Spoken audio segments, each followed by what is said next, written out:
Okay, welcome to the latest of this series of videos about making a Directx strategy game in C++. I'm using Directx 9, I'm using Visual Studio 2026, and I'm doing like a complex strategy game called Ridiculous Space Battles.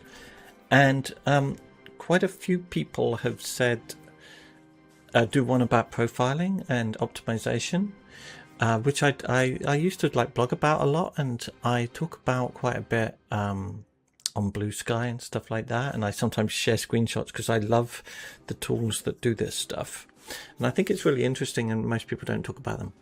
So I've spent the last 2 hours trying to get all the various profilers that I use to work.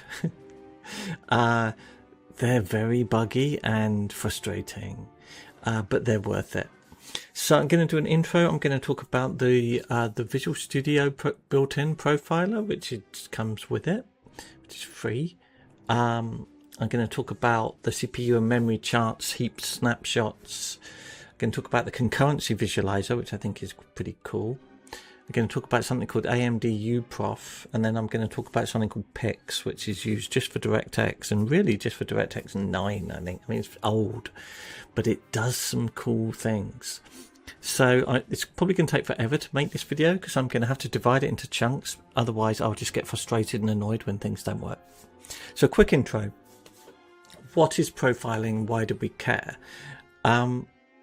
If you ask some random person who's a coder or claims to be online on Reddit, why is my game slow? How do I make my game quicker?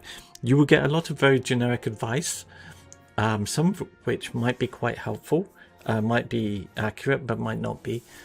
But if you speak to people who have written a lot of code and worked on big projects and done a lot of stuff, they will probably at one point say, well, you should do this, you shouldn't do that. But really, it depends. You need to profile your code. And what that basically means is you need to run your code through some special software that lets you look at it in a new way.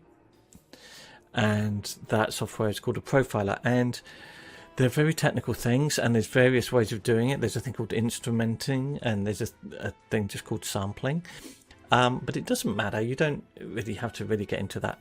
All you need to know is that it's basically running your game and sticking in a lot of markers to go what function is running right now, how long did it take, and then displaying that in a user interface that is helpful. Before we start, there are 3 reasons to have a really huge monitor or multiple monitors, right? One is you love playing first-person shooters with having them, or EVE Online or something. You love spectacular games. That's a great reason. Another reason, if you're a stock trader that does day trading and you need to look at 25 different charts at the same time. And the other reason is if you're a software engineer that does profiling, you're going to be amazed at just how much data there is. I'm only showing you like half my monitor because I got a 5120 res monitor. So I will sometimes like have a profiler app and the game app, or just tons of profiling data on the screen. So because it's taken me forever to get this particular version, this particular bit of software running, I'm going to talk about that. So this is Visual Studio 2026. This is what I've been using through all these videos to show you some stuff. What I'm going to show you, because it's really temperamental and it currently works, is basically their profiler. So I'm going up here to debug, and I'm going to performance profiler. I'm not going to touch anything because I got it working, and they're really volatile. So I'm selecting CPU usage. When I finish with this, I might show you the file IO stuff because it's very good. So I'm just going to run like this, and it'll launch my game. I'll put my game over here. So we're in the game, and the frame rate is going to be really bad. Okay. If you're thinking of buying this game, don't go, wow, why are we listening to this guy?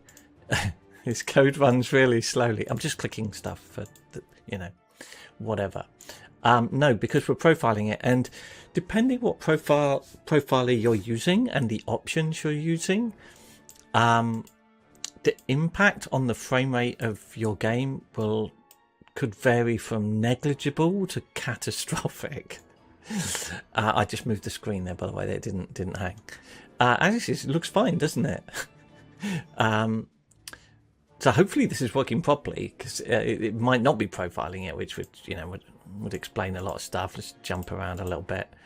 I'm not going to let this run for ages, not because I don't want to show off how awesome my game is, but because we are collecting gigabytes of data on this as it runs, with any luck, if the profiling works. So that was a lot of stuff. Stuff blew up. There's a lot of multi-threaded particle nonsense going on, so I'm going to just quit it. And then you get to stare at this screen, which sometimes takes months. Anything could happen. It might fail. I think that worked. Okay. So with any luck, this actually worked. So part of it has definitely worked. So, you get some charts and all this. And you can see that this chart along here is like CPU usage. If you're thinking that's really low, I'm doing a multi-threaded 2D game on a monstrous PC. Actually, I'll just tell you what my PC specs are, because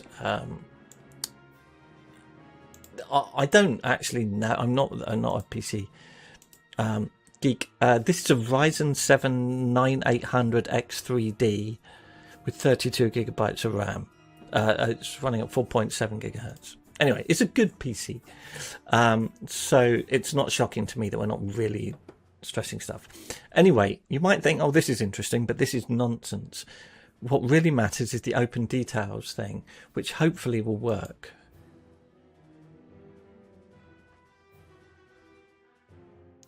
Oh, God, it stresses me. Okay. Now that is actually fine. What I want is this view. Yes. It actually worked. Right. This is, I'm just going to flip this. You can flip this upside down. This is, I think, a really good way of looking at your game. And it's called a flame graph. Just going to move stuff like that. So at the bottom here, this is like I was launching the game. Some Windows stuff is involved. This is all of the threads in my game. So you see here, thread process. All of this code running here, this is the multi-threaded stuff. Now, for the bit of the game that we saw, it's mostly handling particle effects, is most of the multi-threading stuff. There's other stuff, right? But over here is the main thread. So I've got my game proc, my main game loop. And you can see how it splits down. So if I just go into the single threaded stuff, so I go into WinMain, right? So I can click on that. What is then quite cool is it will immediately, let me try and get this so it's a nice handy view of things. It will immediately then jump to that function. So I clicked on WinMain, right? So there was some other stuff that happened here, but I'm not too bothered about, like initializing the app. What I'm worried about is my main game loop. How can I make my frame rate better, right? So looking into game proc, and here's the thread manager stuff. But like I say, what I care about is this thread. So what I care about is drawing the main game screen. So as you click on that, it kind of like filters things down and down and down, right? And this is worth knowing. Okay, so you can see the main what do you call it? The main perpetrators of using up my where all my CPU is going. It's going slightly on drawing chips, slightly on processing chips through gameplay process, quite a bit on rendering emitters, and quite a bit on explosion plumes. What's good about this stuff is you can kind of drill down. So I know that I'm drawing a lot of ships, and each ship's got modules, and each those modules has got effects and weapons. I expect this to take a while. I'm processing a lot of ships, so all of the ships are processing their modules, and each of them is like trying to work out the target to fire lasers at and stuff like that. All of that is quite involved, so I expect that to take a lot. There's a lot of particle effects in my game, oh my god. So I expect the particle manager to be stressing it a bit. I expect that to be doing a lot of stuff. Now, I said a lot of that is multi-threaded, and it is. So if you look in here, so we look in the particle manager, the only bit that is in the single-threaded stuff is rendering the emitters. Just move that up a bit and move that up a bit. So all the other threads are going off and they're like getting emitters ready, processing them, where the particles, get all the vertices ready. We're in the chunk, we know what to do. And that's happening on multiple cores all at once. But DirectX 9 is single-threaded from the point of view of rendering. So if you actually want to do video card stuff, you've got to do it in your main thread. And a lot of people were very upset about that, which is why they changed it for later versions. But actually, if you know what you're doing, I don't think it's that much of a restriction, because your main thread can do that. It can just be like the dispatch agent, where it's like, you render this block, you render this block, you render this block, and that's fine, right? The actual transformation, lighting, update of particles, everything like that is being happily multi-threaded on 8 or like 16 threads. Who cares? All we need to do is lock vertex buffers, throw data in there, and do draw calls, and that is exactly what's happening here, right? So I'm preparing to draw stuff, I'm locking and I'm unlocking, and if you look at each of these functions, right, they're almost entirely DirectX DLL doing its thing. Okay, so I've optimized this pretty well, looking at this, because I really don't have much say on how fast that particular function, whatever it is, in DirectX. Microsoft wrote that, not me. So if when you drill down to it, you're left with mostly like API calls, that's pretty good. Obviously, you don't want to call them if you don't need to, and you want to minimize that. But this looks to me, this looks quite good. This looks to me like, you know, it's mostly inside DirectX doing its stuff. There's all this other tiny little things here, and but they'll be ridiculous. But anyway, let's go back. So the particle, you know, I expected that particle stuff, but if I look here, there's some other stuff, right? The explosion plume manager seems to be taking a lot of time, because this is effectively one frame. Okay, so yeah, draw loads of ships, process loads of ships, loads of particles to be rendered, but the explosion plumes are surprisingly taking up a lot of time. And if I'm looking at it here, it looks like it's not API calls. So if I click here, blah blah blah blah blah, I've got GUI particle emitter draw, GUI particle emitter update, especially this update. So if I look in this, right, this isn't DirectX stuff. Look at that. This is me. I'm talking about down here at the bottom. You know, this is me placing verts. Okay. Now, if I move my head, you can see over here, it'll tell you what percentage each line of code is taking up, which is very helpful. Okay. But I shouldn't be doing this at all. I should be multi-threading this. I'm multi-threading all of my particle emitter updates, but I forgot to do it with explosion plumes. And I can see that here by profiling. So like the obvious optimization is to sort of go, okay, wow, you need to fix that. And the reason this happened is it was a conceptual error. If I create a particle effect, an explosion in the game, I throw it in this great big list. I've talked about it on Particle Engine before. And then at some point in the frame, I take chunks of that list and give it to different threads to process. But the explosion plumes is a whole different system. But it's still got particle emitters, so it should still be multi-threading it. I should re-architect this, which is a fancy way of saying I should redo it. Or I should redesign it or restructure it so that just because particle emitters are in a different part of the game doesn't mean that I naively, as it were, just process them in the main thread. That would be a bad idea. This is Cliff screwing up. Okay. I mean, my frame rate's pretty good. It doesn't matter, but like personal pride. So let's go back to the main thing. So and the other thing is this process light maps. There's a lot of light maps in my game. Everything that glows and lights up, beam lasers and everything. There's a lot of them.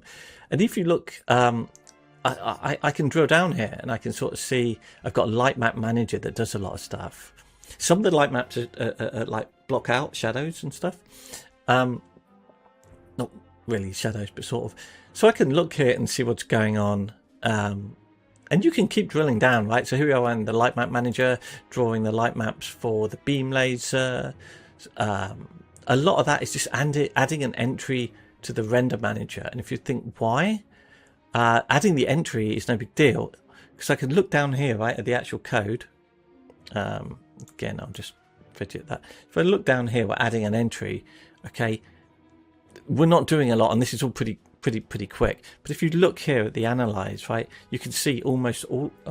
If you look here, you can see almost all of this seems to be here, which is kind of interesting, isn't it? In place back, which is a thing. I won't go into it. Anyway, this is flame view. I don't want to do a 5-hour video on profiling. This is flame view. I think it's really good as a way of looking at the way your game is processing and where all the time goes. And it's also good to see if you get really like nested. I quite like class inheritance in C++. I know a lot of people whine about it, but I think it's good. But the reason some people really hate it is some people take it far too far. So if you're rendering something and it's inheriting from 27 different classes and the call stack at the point of render is 100 functions deep, then you're overdoing it and going wrong. And so this is the call stack, right? So the peaks of the call stack don't right. Thank God for that. So these are call stacks and what's going on. Now some stuff, not performance critical stuff that you do on initialization, is going to have a lot of call stacks, and user interface stuff has a really deep call stack as well when you're processing windows and clicks. Especially, this is all what happens if you click something in my game. So we go through this into this, blah blah blah blah blah blah blah, and eventually that's the loading of a texture in response to the initialization of the background, in response to setting the game mode to the deployment screen. There's a lot going on there, and I'm not worried about that. If I go back to the whole thing, if I go into the performance critical stuff where I'm rendering everything, my call stacks aren't that deep. Now, it's just a matter of opinion, but I quite like that.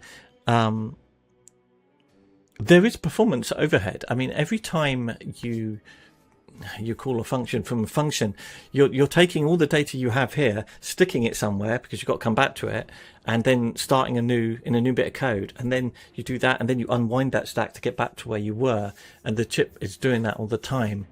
And there is overhead to that. You're moving memory about, you're putting stuff in and out of registers.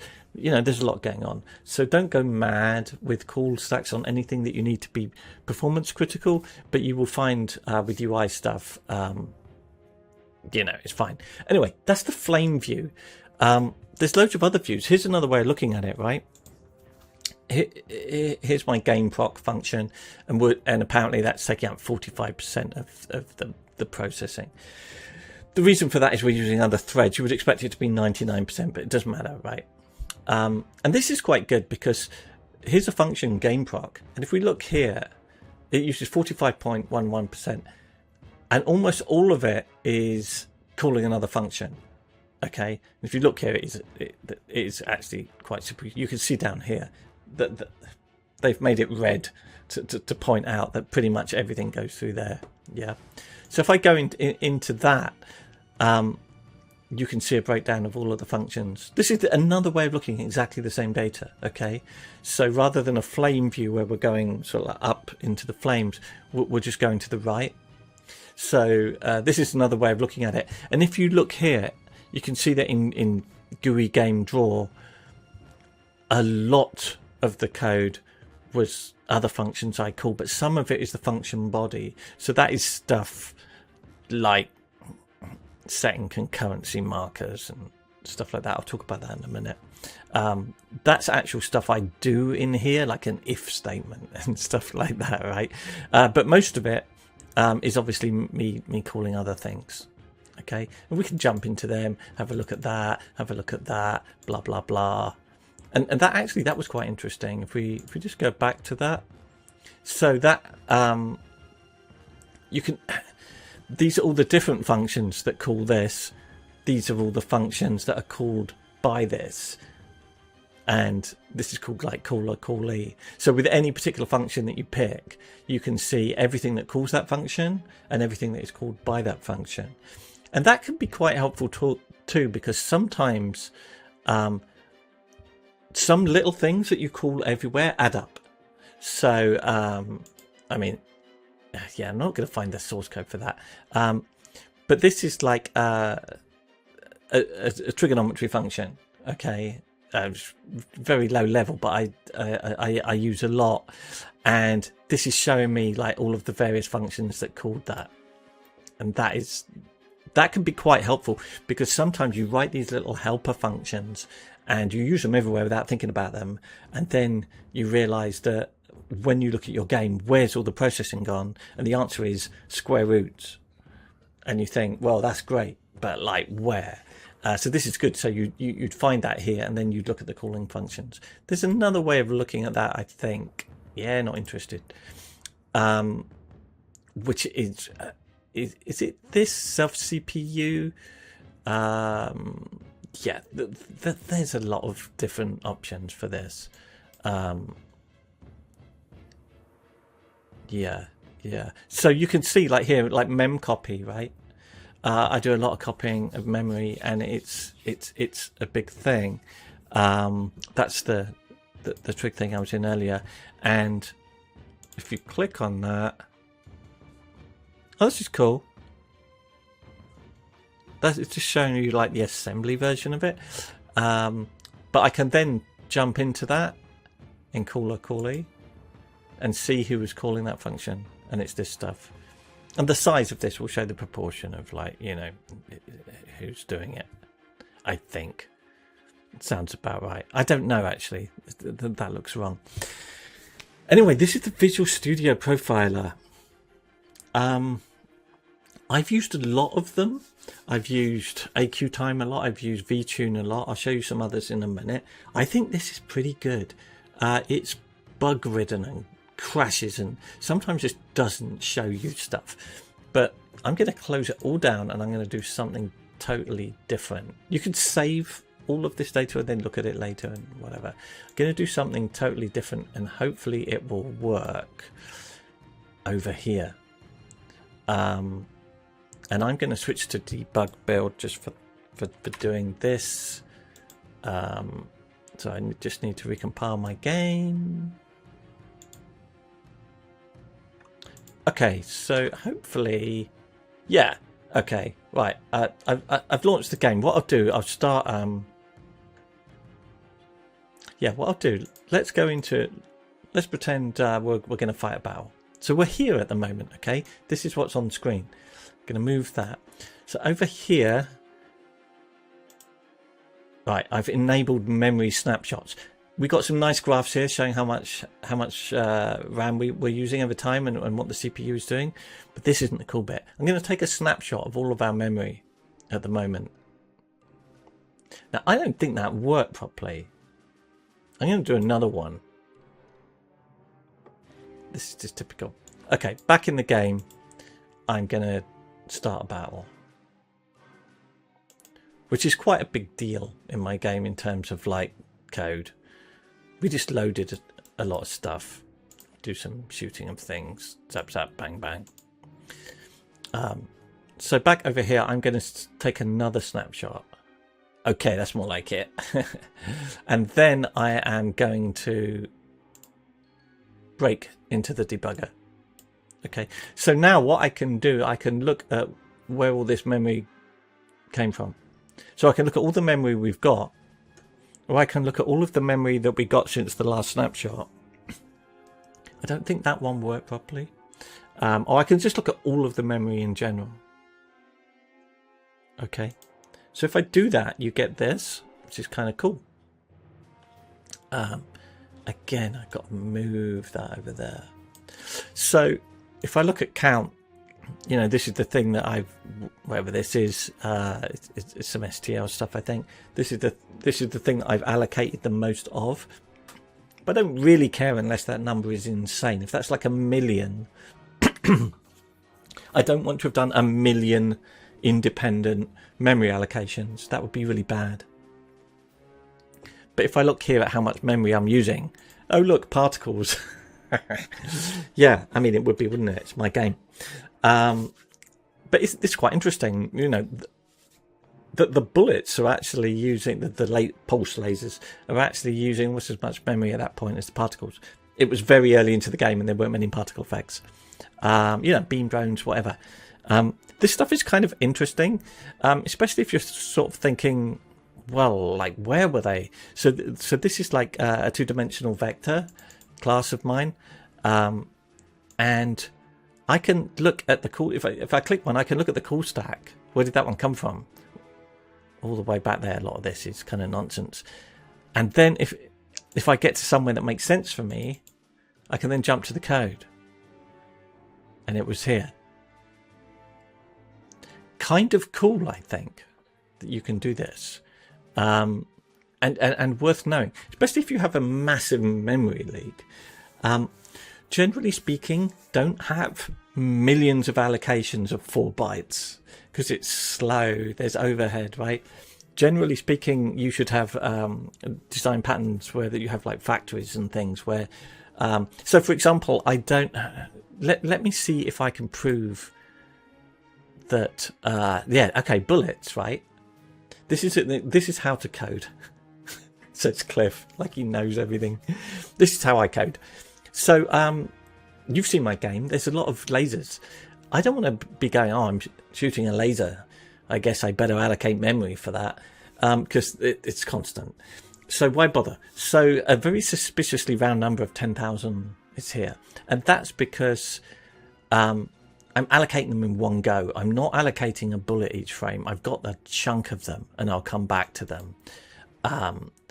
Now, it's not as bad as it looks because if you look at the milliseconds between like each one being allocated, it's kind of nothing, and that's because hopefully I can prove that I'm fairly sensible.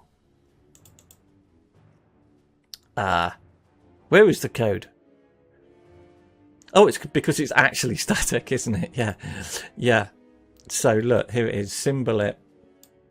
Max bullets set to 10,000. So when the bullet manager is created, I create an array, an actual array, not STL, an array of these objects. If you want more than 10,000 bullets, the game will silently just say we don't have any right now. The game won't crash or anything. And I'll probably quadruple that before release because clearly it's not really a huge memory problem. I mean, it's 11 meg. Like, who cares? I could make it 110 meg. Let you have 100,000 bullets in a battle. Why not? But it's good to be able to see this, right? I think this is really cool. I think it's a really cool feature. And this is just part of Visual Studio. So you need to just run a I'll continue the game. And so we're back in, you know. There seems to be virtually no overhead to that. I mean, there is a little bit, but it's trivial. You know, we're basically just running in the debugger. I just moved that aside and you can see, look, lots of stuff's happening there. We're going up and up in terms of how much memory we use. I could take another snapshot. So it's been, we've done another 28,000 allocations. What it's very good at working out that you've allocated memory and not very good at working out if you've freed that memory. So it's not very good for memory leaks, actually. But I find it very useful to just look at your game and see where all the memory is going. For my game, I'm not using a ton of memory. It doesn't really matter. But obviously, if you could be targeting really low spec. If you're doing like a mobile game, or if you're targeting like the Switch or something like that, or you know that you're not targeting the Switch, but you know that you would like to port your game to Switch at some point. It's nice to know where the memory's going, because I remember sitting next to someone who will remain nameless when I worked at Elixir, another coder, who proudly declared, "Which idiot has allocated 50 meg of whatever, blah, blah, blah." And then about an hour later, he said, "Yeah, that was me." As in him, not me. It's really easy to accidentally double things. To like I could load all my spaceship textures and then accidentally not realize I'd done it and load them again. It's easy to do it because you won't know unless the game will slow down, you use too much RAM, but you need to, this is why we profile, okay? Okay, so that was heap snapshots. The other thing while we're in Visual Studio, the next thing that I'm going to talk about and hopefully get to work is the Concurrency Visualiser. The chances of all this stuff working in one video, very low. It's bug prone stuff. How do you do that? Analyze Concurrency Visualiser. Let's go for it. You have to launch this stuff in with like administrator privileges. You can do exactly the same battle. And because I need to get, I'm going to accelerate into the battle because I need to get a lot of multi-threading going on. So writing multi-threaded code is kind of fascinating and fun. Most people hate it. Most people don't do it because it is conceptually hard. Because, especially with DirectX 9, because ultimately everything has to be drawn in one thread, and you don't know how many threads the target CPU has, and you don't know what other programs are running, and writing this stuff so it works is really hard. Writing this stuff so it doesn't crash on anyone's PC is really hard. And writing this stuff so it actually turned out it was worth it and the game runs faster and it doesn't crash on anyone's PC and it works in all circumstances. That's, I implemented a little thing where I can kind of slowly scroll through my battles like this for capturing videos, and I kind of like it. Anyway, whatever. I'm just talking nonsense so that we've got a load of data. So I think that'll do. I'm going to stop collection there, and then I'm going to close that out. If you do a lot of profiling, you run your game for an hour or whatever to collect some profiling, you will spend a lot of time looking at screens like this where the tons of data gets crunched down into something that they can show on screen. Hopefully this works. It worked. Okay, let's expand this a lot because we're going to need a lot of screen for this. And can I move that over there? Okay, forget the GPU stuff. I wasn't capturing that. So this is like just CPU over time, right? This screen's kind of pointless. If we go to threads, I love this screen. Bear in mind, I haven't finished working on my game, so you'll see a lot of stuff, and I'll go look. This is what this means, and it's. I'm going to zero in on just a little bit. In fact, I'm going to undo that. I did that wrong. I'm going to do a late bit in the game. There we go. So I'm not showing you a perfectly optimized game because I haven't finished yet. I've barely started. I'm showing you the tools. Okay. So this stuff at the bottom is not so helpful, I think. It will show you like the stacks of getting to certain places and everything, but I don't find it that helpful at all. So I'm just going to put that down there. What's slightly annoying? This is all the threads on the PC, and most, or maybe from my process, but a lot of them will be like sound middleware or the Directx driver or something, which is nothing to do with me. What I care about are these threads, because these are the ones I created. So I'm just going to stick them to the top so we can ignore everything else. And these are this is the main thread, and I'm going to stick that to the top. So we've got some sort of sense. So all of these funny color things are what matters. And what I'm going to do is we're going to zoom in. How do you do it now? Yeah, we're going to zoom in a lot more. So we're going to zoom into just this. So see this green marker here? This is that function I kept banging on about earlier. This is my main game loop. This is GUI game draw. And I added some special code to my game that means that in the concurrency visualizer, it reads text I put in there saying we're in this function, GUI game draw. I could have called it anything. And I've done that in a lot of bits of code. And I've also put these little markers in them. So there's basically two things you can do with the concurrency visualizer. You can have what they call spans, which are these like tabs, which is this, we're in this function, and you can have markers, and markers are like little indicators. So that marker there is the end of the sim gameplay function. So we're in GUI game draw and it calls sim gameplay, and I'm marking that out. Now we're still not zoomed in enough. Now bear in mind I've got a real monster PC that wasn't that big a battle and it wasn't near the end, so I'm not really stressing the chip at all, because you might think, well, there's hardly any multi-threading going on, Cliff. With a bigger, when I finish this game and it's amazing, I'm gonna stress everything to oblivion. But there is actually quite a lot going on. So unless it's not immediately obvious, all of these like orange lines are threads. So it looks like I've created 8 threads. 3, 4, 5, 6, 7. Yeah, I've created 8 threads. 3, 4, 5, 6, 7, 8. Yeah. And I've got, in addition to my main thread, I don't know, you know.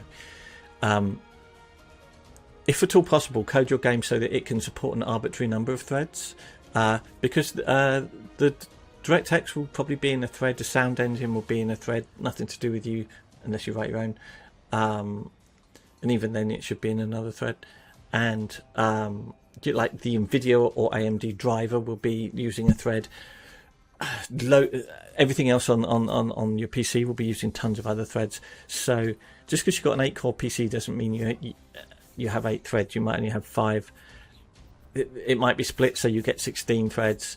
And actually you can view everything completely differently in a core view, which is gibberish. But anyway, I've decided at the moment in this run of the game to create 8 worker threads. And this isn't bad, actually, if you look at this. So if we zoom in even more. So in a single threaded game, what would happen is I'd get to here at this point in the frame, and I think I now need to update all of the lists of particles, and then that would go on and on and on until I've finished. So what I do here is I split the particle updates into a whole bunch of separate small lists, and each of the threads each of my helper threads that is or worker threads that are doing nothing will see one available and go, I'll do that. So this one takes this one. This was probably doing something else. This thread was, for whatever reason, just because of the update ticks, it didn't get in there. Doesn't matter. This takes a list, that takes a list. You get a list, you get a list. So they all get these lists. The key thing that people forget is don't have your main thread just sit there and go, well, get back to me when everyone's finished their list. You can do a list as well. Why not? Right? So when it finishes its list, it's then looking, are all the other threads finished, right? Before it will carry on. Now, it might be that you have a bunch of different tasks that can interleave. So updating particles, updating plumes, updating other things. So it could be a jumbled mess of all over the place until you synchronize and go, I need to do a thing, and I can't do it until I know all of you guys have finished all of your stuff. And I do that at multiple checkpoints within a frame. But anyway, the concurrency visualizer is very good because I can look at this and I can go, it worked. Okay, because all of that processing would have been stacked up here somewhere. All of that, all of this would all have been added. So this update particle list would have gone on all of this distance added, but I've multi-threaded it. So in fact, it's looking pretty good. I mean, it's not perfect. Look at that there. That's wasted time. This is wasted time on threads. But if you don't multi-thread, the whole of these lines is always made wasted time. And you can see a little bit later here that there's other stuff. How do you zoom in and okay, right. So I then get to pre-draw some particle lists, and you can see that again I split it. And look at this. This is the system working perfectly. This thread, it got a particle list like the other threads did. It finished it. It noticed that everyone else was still busy, so it did another one. Now here there's only a certain number, but like depending on how intense my game was, there could be hundreds, right? And look at this, the main thread, it sees that all the particle lists have been taken and being processing, so it starts doing something else. It starts updating plumes. And then later here, there's probably a check here, it's not signified, showing, yeah, all of this stuff is finished, and I did the plume stuff, so we can carry on. So if I move along a little bit, I want to show you, this is all one frame, by the way, you know, it's need to zoom out a lot. Yeah, so here's some of these little markers, and what's going on there? It says this too. Start rendering debris above the battle and ending debris, ending rendering the debris above the battle. Obviously that didn't take very long at all. That's really quick. I'm not going to bang on about it, but this is the Concurrency Visualiser. And if you're wondering that there's just like little bits of code, I'll try and show you the code. Thread Manager, it's in here somewhere. Yeah, so I have to use a new namespace and include a new header file for this stuff. And you have to write a little bit of code like this. And then what happens is I'll show you where I actually stick it in. There you go, like my span, that there, update contrail group, that is me sticking text in that the Concurrency Visualiser will recognize, and it will stick as a span, a green strip in that case. You can change the colors, you know, however you want. And anyway, bits like that are scattered throughout my code, and there's other things. That is the Concurrency Visualiser. I think it's very good. Don't multi-thread without some way of viewing the concurrency, because you won't really know that it works, or you'll end up with really hacky ways of knowing that it works. There's still stuff to talk about.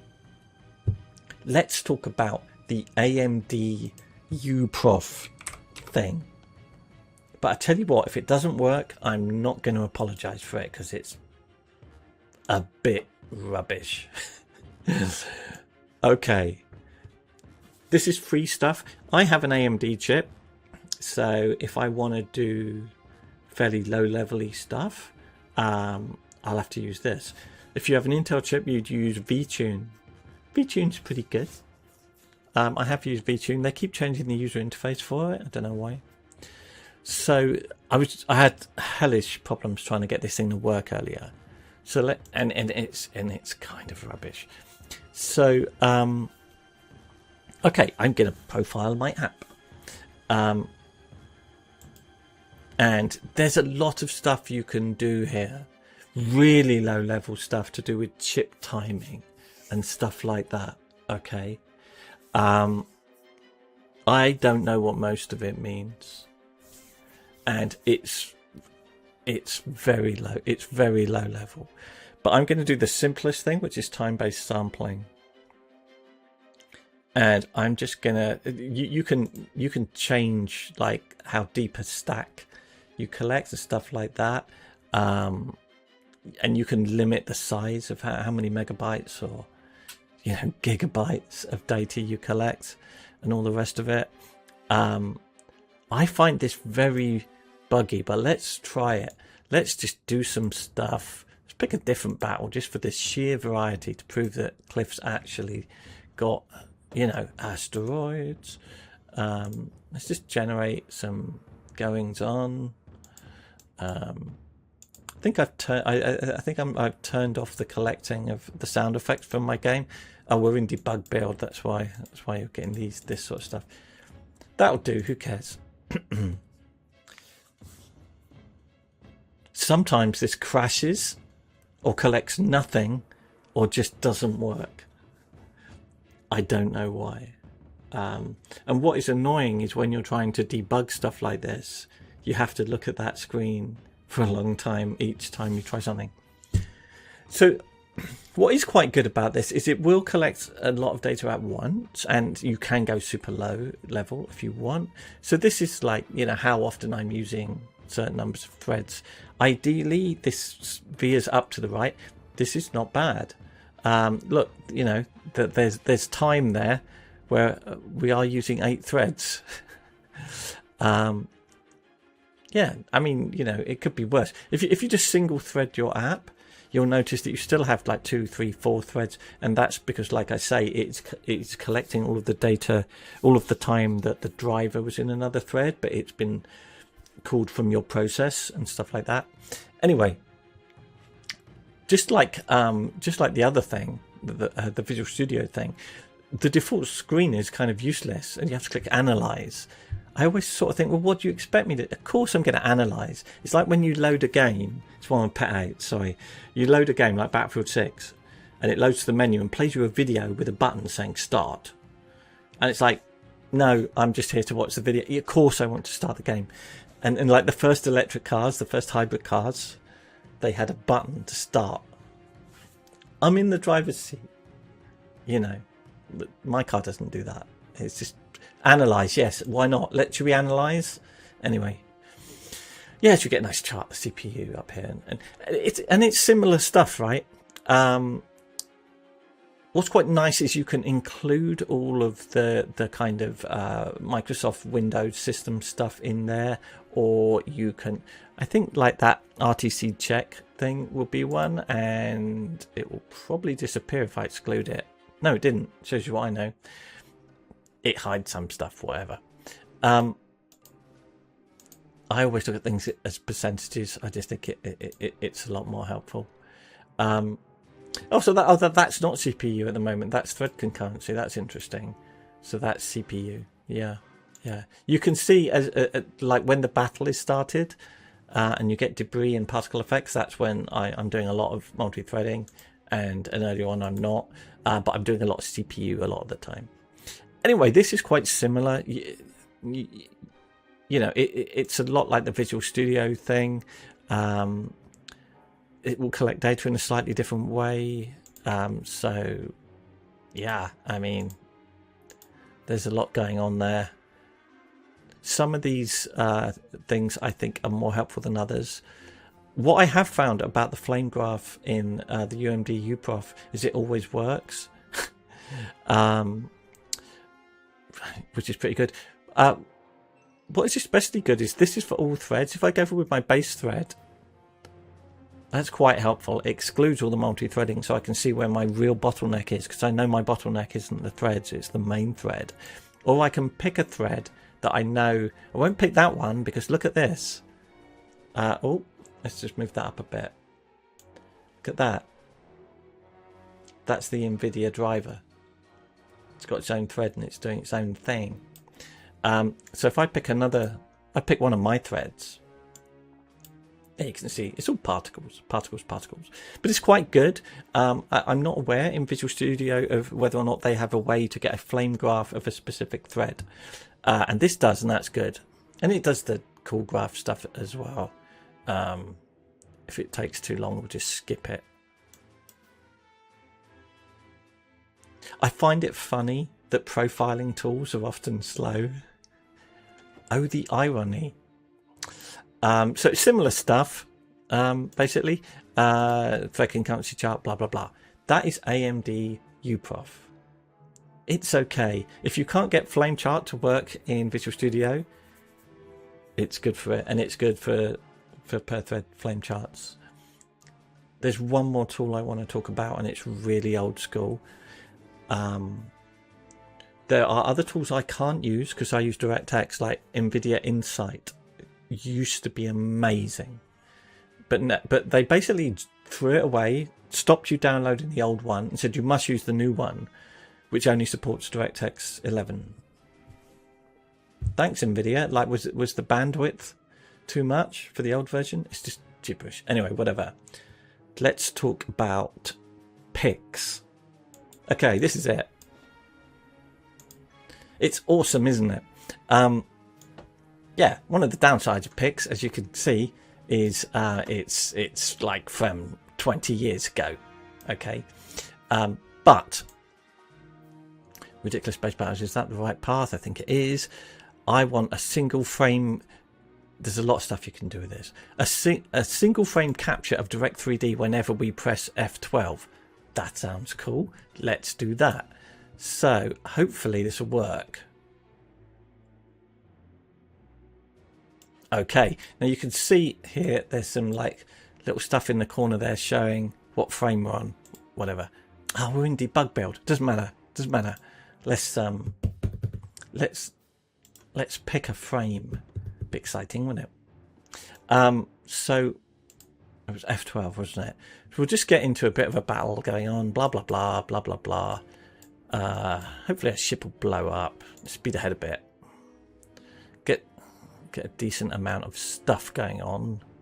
And I'm going to freeze frame at some point. Whenever you want a cruiser to blow up for, you know, debugging purposes, I used to have a key I could just press and the nearest ship would explode. I need to do that. There's quite a lot going on. This would do, wouldn't it? Let's just go with that. Right, so I'm going to hit F12. That worked. I now close it. Okay. Right. This tool is pretty good. It's 1,000 years old, but it does cool stuff for DirectX. If you're not a DirectX programmer, it kind of doesn't matter. What I'm hoping my videos do is make you think, oh my god, it's possible to do this. You can then look up the tools for your environment and do it, because most game developers, indie game developers in my experience, are not aware. You wouldn't be, especially if you've never worked in AAA. I learnt so much at Elixir and Lionhead because I work with really smart people, some of which have Nobel Prizes now, who knew this stuff, and I'd watch them work and we'd debug stuff together. And I had two very clever managers. Anyway, look at this. This top screen up here isn't that interesting. That's just showing where we captured a frame. Okay, who cares, right? But this next window is kind of cool because this is all of the DirectX resources that have been created by me and when they were destroyed and how big they were. Oh my god! I mean, you can just select them from certain sizes and it's just awesome. So you can look at what was the biggest, what was the biggest texture you created, how big it was, how many maps were loaded, what pool it got put into, was it a render target or not. You can say, just show me all my render targets. Pretty cool, right? But what's really cool is this bit down here. Okay, so we captured one frame 4310. This is every DirectX call that took place in that frame. So you can see all of the draw calls you did. You can add little things that Pix will bunch code together in your code. So I know, for example, that all of these here, these draw calls are all running lights. These, and another little group here, all of these are hulks, wrecks of ships. I can look at that and go, whoa, I'm doing a lot of individual draw calls for hulks. That's not very good. I can look at the particle draw calls, see all of the render states that I did. And that is very helpful. This is very helpful for debugging, but it's way better than this. Okay, because of this here. I never know what to say to that. I just could go, no, just leave things alone, right? This is what I love massively. So you'll remember that this is what we were looking at. But this is what we're looking at this point in the frame. So I can go back. Lot of scrolling. Let's go back to an earlier point in the frame. I can go really, really, really far back. I can just go to here. Ooh, I'm showing my little tricks. Let's go to explosion plumes. Yeah, look. Okay. That's an earlier point in the game where I've drawn these explosion plumes, but I haven't drawn anything else. And I can go further on and further on. You're not noticing that much difference because it's tiny stuff that I'm drawing. We can go a lot later to see that. This is all before the user interface, so we can then go and see that. This kind of stuff is really, really helpful. But what's even better is when on this particular draw call, I'm setting a particular texture. So let's look at that texture and see what it is. And let's look at the various mipmaps of it. Maybe one of the mipmaps is screwed up or wrong. Maybe we're creating too many mipmaps. This sort of stuff is important. But here's another thing. Here we're this is a particular draw call. I don't know what it is. Blah blah blah blah blah. I think it's not. Oh, it's a point list. That's why. Don't want that. Draw index primitive triangle list. That'd be it. Yeah. Look. See, it's probably a particle effect. You see that there. That's all of the triangles that have been drawn in my particle effect. That particular smoke thing or whatever it is. I don't know what it is. But that's a particular mesh that's been drawn. That's where it is in the viewport on the screen. And this is all of the individual information. Look, it's even highlighting a triangle one at a time. It's highlighting a vertex and a triangle for each thing that I render. And it's telling me all the data about it. It's telling me the color. It's telling me the UV coordinates. If you've got a really weird rendering bug and it's kind of like certain things have got the wrong texture, and you stare at your code for hours and you think there's no way I've got that wrong, Pix will sort it, because you will find that individual thing and you will see what you've done, and this never lies, and you will go, what the hell, why is that got the wrong text? And then you'll go back to the code and you'll go, it's really good for like not lying about what actually got rendered. And it's very good for like the mip mapping stuff, to check stuff is as it should be. That's another point list, so that's not really. No, well, I mean, you can still see the points, I guess. Anyway, I think this is amazing.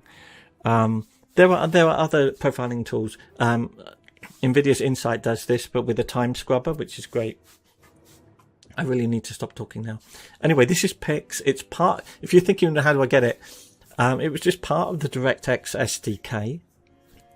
There's no tech support for it. Nobody uses it anymore. Nobody knows about it. But you know what? It works. It's got almost no overhead, and it always works, and it's always accurate, and it's great. It's good for debugging, because profiling isn't just about performance. Sometimes it's about debugging, because work out what's really happening. I'm losing my voice. Anyway, that's Cliff's simple guide to profiling. This is the kind of stuff you can do. I know Unity's got a profiler. I don't know what it's like. I'm sure Unreal does as well. But I think every tool I've shown you is free. So if you're coding your own engine and you're not using anything that's got built-in profilers, you can use all this stuff. I think it's awesome and it's really interesting, and I love using profiling. I actually treat myself to profiling at the weekends for fun. If you get into it, it's kind of rewarding. It's really cool, and it's a really good way of sanity checking. And you change your code and then you reprofile, and This is a very autistic thing to say, but what I love is you don't make a change and think the game's a bit quicker. You make a change and the game is 1.89642% quicker, and you know. And I love that. Yeah. Anyway, hopefully this was helpful. Let me know if it was or it wasn't, or I always read the comments. Thank you for watching this video, and I hope you found it entertaining and interesting. And yeah, I'll do another one soon. Thanks. Bye.